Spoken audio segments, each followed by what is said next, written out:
آگے لے کے جانے سے پہلے آج جمعہ میں جس حوالے سے گفتگو کرنا چاہتا ہوں عزیزان محترم، وہ ہے کرونا وائرس کے حوالے سے، جس کا عنوان یہ ہوگا کہ آزمائش میں بندہ مومن کا کردار کیا ہونا چاہیے۔ ہم کون کون سے اعمال کر سکتے ہیں اس صورتحال میں، اس صورتحال میں ہمیں کن کن چیزوں کو اختیار کرنا چاہیے۔ آج کے جمعے میں ہم انشاءاللہ اس پر گفتگو کریں گے، تاکہ جب ہم یہاں سے اٹھ کر جائیں تو ہمارے ذہن میں ہو کہ میں نے یہ اعمال کرنے ہیں۔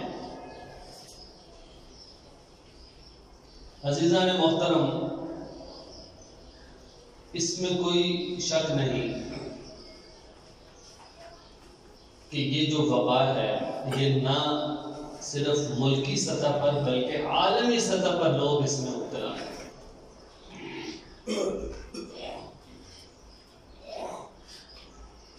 لیکن حفاظتی تدابیر کو بروئے کار لانے کے ساتھ ساتھ ہم نے اپنے اعمال کو بھی ٹھیک کرنا ہے۔ عزیزان محترم، یہ بات ٹھیک ہے اور بلکہ ضروری ہے کہ محکمہ صحت نے جو ہدایات کی ہیں ہم ان کو اختیار کر رہے ہیں۔ ہماری مسجد میں قلیل اٹھا دیے کہ جتنا ہمارے سے ہو سکتا ہے ہم احتیاط کرتے ہیں، لیکن عزیزان محترم دیکھنے کو یہ آیا ہے کہ لوگ بہت زیادہ خوف کا شکار ہیں۔ گزشتہ دو دن پہلے ایک شخص میرے پاس آئے، کہنے لگے ہفتہ ہو گیا ہے رات کو نیند نہیں آ رہی کہ پتہ نہیں میرا کیا بنے گا، مجھے بیماری لگ جائے گی یا پتہ نہیں مجھے کیا ہوگا، ہفتہ ہو گیا رات کو میں سوتا ہی نہیں۔ تو عزیزان محترم، یہ اس خوف کا شکار ہے۔ حالانکہ اگر دیکھا جائے کہ بندہ مومن اور کافر میں فرق کیا ہے، دیکھیں الحمدللہ آپ یہ سب چیزیں ہمارے علم میں ہیں کہ کافر کا تعلق اللہ کے ساتھ نہیں ہوتا، رب کریم کے ساتھ اس کا کوئی تعلق نہیں ہے، اس کی زندگی گزارنے کا مقصد دنیا ہے۔ اگر ترقی یافتہ ممالک کی بات کی جائے تو وہ اپنی طاقتیں اور اپنی صلاحیتیں کس کام میں لگاتے ہیں؟ دنیا کو اچھا کرنے کے، کہ ہم دنیا میں جس طرح ہو سکے ترقی کر لیں۔ اب اگر دنیا میں کوئی آزمائش، کوئی مصیبت آ جاتی ہے تو کافر لوگ بہت خوف کا شکار ہو جاتے ہیں۔ عزیزان محترم، اس گفتگو کو ہم قرآن و حدیث کے روح سے رستے ہیں کہ گھبرائے اور پریشان تو کافر ہو کہ جس کے لیے صرف دنیا ہے، اس کو اپنی دنیا نظر آ رہی، آخرت اس کو نظر ہی نہیں آ رہی۔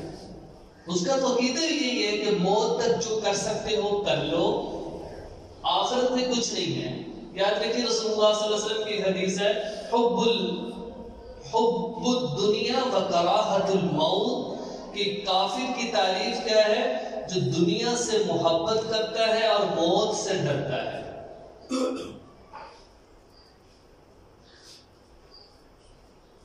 اور بندہ مومن کا تعلق اپنے رب کریم کے ساتھ ہوتا ہے، اس کی زندگی کا مقصد ہی اللہ کو پانا ہوتا ہے۔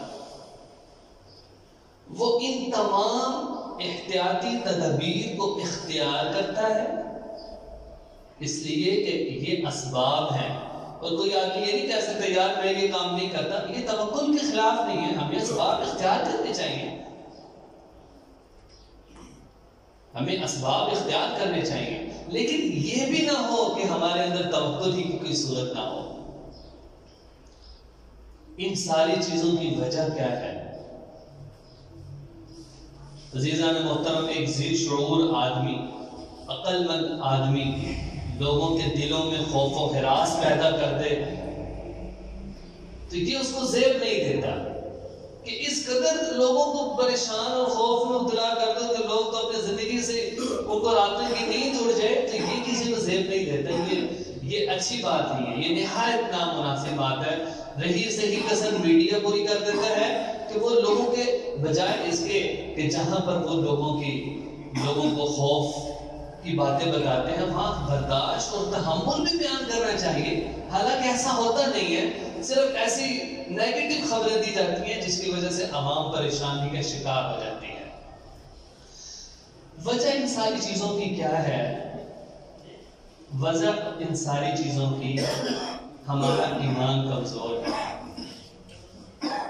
میرا ایمان کمزور ہے اللہ پر، اور میرا اللہ پر جو توکل ہونا چاہیے وہ توکل بہت زیادہ کمزور ہے، جس کی وجہ سے مجھے اپنی موت سے ڈر لگنے لگا۔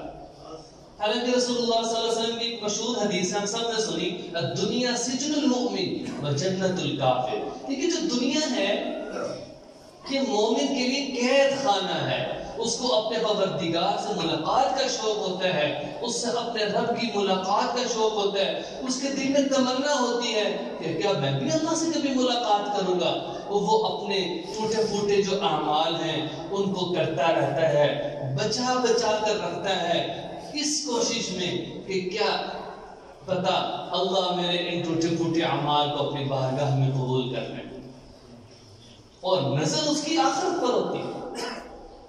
لیکن عزیزان محترم، جب ایمان کمزور ہوگا، جب بے توکلی کی کیفیت معاشرے میں ہوگی تو اس کا نقصان کیا ہوگا؟ اس کا نقصان یہ ہے کہ مجھے موت سے ڈر لگنے لگے گا اور مجھے دنیا سے پیار ہو جائے گا، ہاں میری دنیا کا کیا بنے گا، ہاں میرے بیوی بچوں کا کیا ہوگا اگر مجھے کچھ ہو گیا تو۔ یقین جانیے بندہ اپنے اعمال کرتا رہے، مسجد کے ساتھ اپنا تعلق مضبوط کرتا رہے، تو اس سے توکل میں بھی اضافہ ہوگا، ان چیزوں سے انسان کا ایمان بھی بڑھے گا۔ اب آج ہم 12 چیزیں ایسی کریں گے کہ جن کو ہمیں اختیار کرنا ہے، کیونکہ یوں سمجھیے ہم سب اس وقت آزمائش میں ہیں، اور آج کا ہمارا عنوان کیا ہے؟ آزمائش میں بندہ مومن کا کردار۔ میرا کردار کیا ہو اس صورتحال میں؟ سب سے پہلی چیز نوٹ کرتے جائیے گا، سب سے پہلی چیز ہم اپنے عقیدے کو ٹھیک کریں۔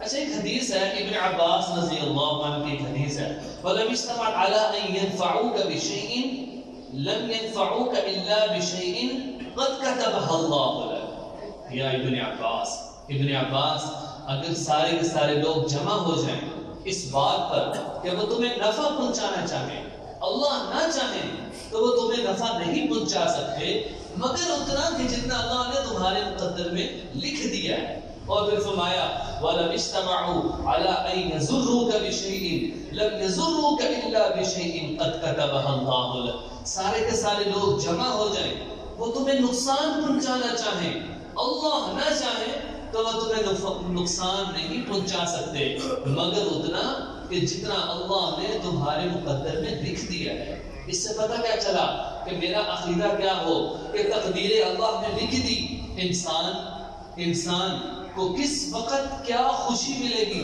یہ اللہ کے علم میں، انسان کو کس وقت کیا مصیبت پریشانی کا سامنا کرنا پڑے گا اس کا علم اللہ کو۔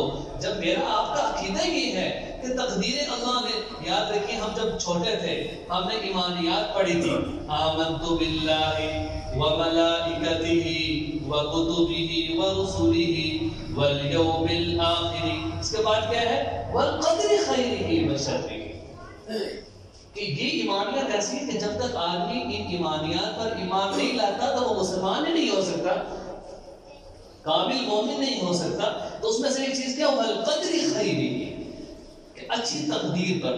عزیزان محترم، میں اور آپ تقدیر پر ایمان لا چکے ہیں، میں حفاظتی تدابیر اختیار کروں باقی اللہ پر چھوڑ، کہ ہوگا وہی جو تقدیر میں لکھا ہے، پھر دل سے خوف نکل جائے گا، پھر نیند آئے گی رات کو، پھر مجھے کوئی پریشانی، میں حفاظتی تدابیر کو اختیار کر رہا ہوں لیکن اس کے ساتھ ساتھ میرا اللہ پر کامل بھروسہ ہے۔ یہ چیز تو اس لیے کہا گیا کہ تقدیر پر ایمان لانا یہ نہایت ضروری ہے۔ دوسری چیز کیا ہے کہ موت کا خوف ہم اپنے دلوں سے نکال دیں۔ اس کی وجہ کیا ہے؟ قرآن پاک میں اللہ نے فرمایا اعوذ باللہ من الشیطان الرجیم وَلَتَجِدَنَّهُمْ أَحْرَصَ النَّاسِ عَلَى حَيَاةٍ وَمِنَ الَّذِينَ أَشْرَكُوا، آپ سب سے زیادہ حریص موت کے معاملے میں مشرکین کو پائیں گے۔ آگے کیا فرمایا؟ يَوَدُّ أَحَدُهُمْ لَوْ يُعَمَّرُ أَلْفَ سَنَةٍ، اس کی خواہش ہوتی ہے کہ میں 1000 سال جی لوں۔ قرآن پاک ہے، اس کی خواہش اور تمنا ہوتی ہے کہ 1000 سال میں جی لوں۔ تو میں کہ یہ جو ڈر کی کیفیت ہے یہ کافر کو تو زیب دیتی ہے، لیکن ایک بندہ مومن کا کردار ایسا ہو نہیں سکتا، اس کو اللہ سے زیادہ پیار ہوتا ہے۔